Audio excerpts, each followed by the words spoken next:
বাঙালির এক অবিচ্ছেদ্য উৎসব কালী পূজা। অন্ধকারের মধ্যে আলো, ভয়ঙ্কর রূপের মধ্যে মমতা, এই দ্বৈত সত্তার দেবী মা কালী।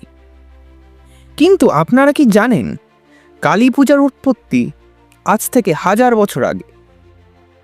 আর এটি কিভাবে রাজাদের রাজপ্রাসাদ থেকে ধীরে ধীরে পৌঁছে গেল সাধারণ মানুষের ঘরে ঘরে, তা নিয়েই আজ আলোচনা করব।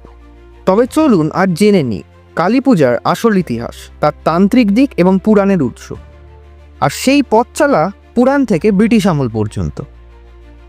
মা কালী প্রথম দেখা দেন দেবী মহত্ব বা চণ্ডী গ্রন্থে।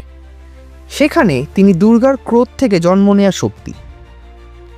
অসুর নিশুম্ভ ও শুম্ভের বধে তিনি যুদ্ধ করেন, ধ্বংস করেন রক্তবীজ ও অশুভ শক্তিকে।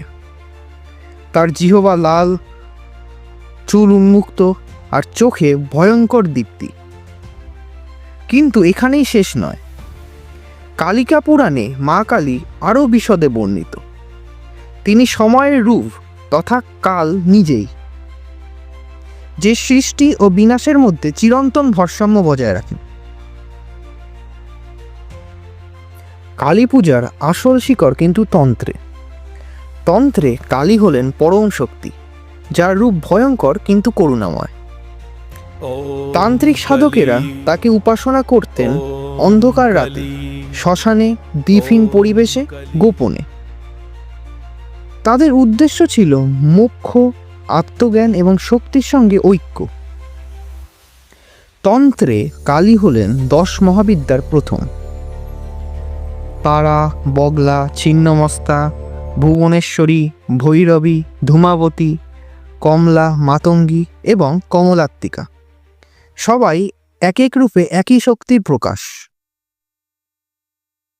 অনেকেই ভাবেন কালী পূজা সবসময় লোকজ উৎসব ছিল, কিন্তু আসলে তা নয়।